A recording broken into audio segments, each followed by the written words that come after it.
European stock markets are currently rebounding after previous session losses, with the UK's FTSE 100 index up about 30 points, while the Euro Stoxx 50 index is higher by 14 points.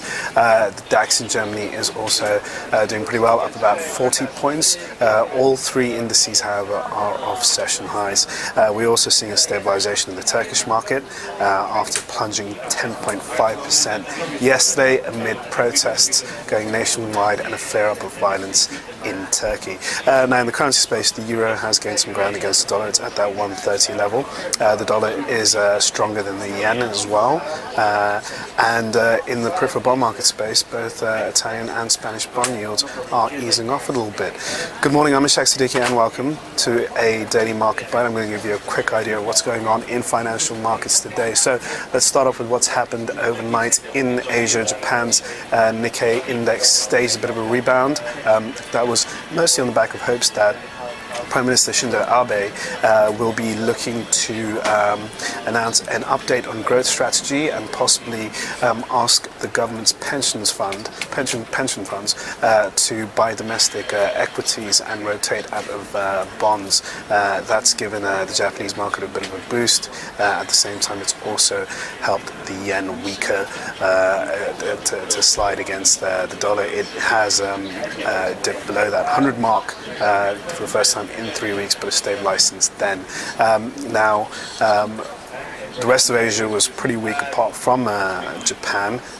We had an announcement from the Royal Bank of Australia. They kept interest rates on hold at record lows of 2.75%.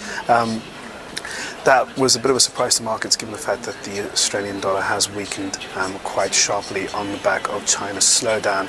So there was some expectation that the RBA may cut interest rates. However, the RBA took a different stance and said that they're still concerned by the rise in the Aussie dollar and think it's still strong and would rather wait and hold back from cutting any interest rates anytime soon.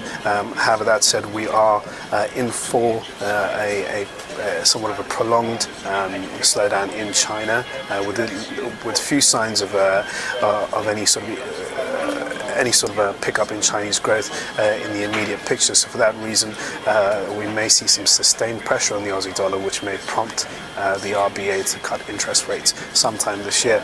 Now, shifting our focus back to Europe, we've had it's been pretty low on the economic data side.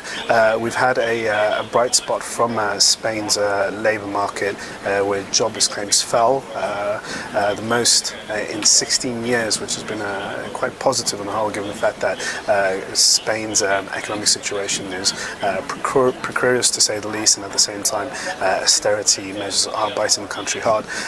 In the UK, we are seeing more growth come in today. This is the second day of strong data out of the UK. We had UK PMI construction figures, which are now back in expansion zone, and that comes a day after the UK PMI manufacturing number, which is much better than expected as well, also back into expansion zone.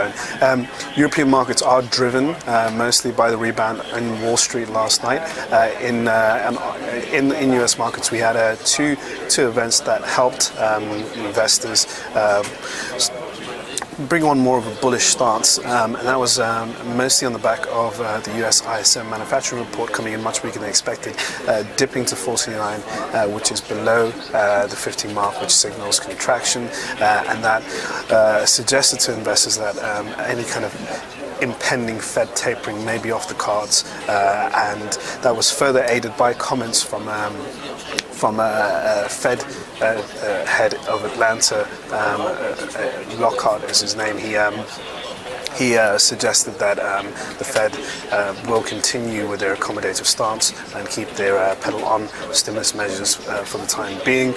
So the comments were seen as dovish, and today markets are likely to be pretty hypersensitive, given the fact that we have a number of Fed speakers all scheduled to talk. So with the lack of economic data coming out from the US today, only trade balance, which is worth noting, we are going to have more focus on Fed speak and what sort of QE what it means for QE and how the Federal Reserve will shape up themselves for the next policy meeting in June. The big number to focus on will be the payrolls result coming out on Friday. We have the ADP number, which is generally seen as a precursor to the payrolls on Wednesday. So a lot of focus now shifting to the US labor market, which should be a better gauge of economic conditions in the US market. That is all for your daily market bite. Tune in for another one tomorrow. Thanks for watching.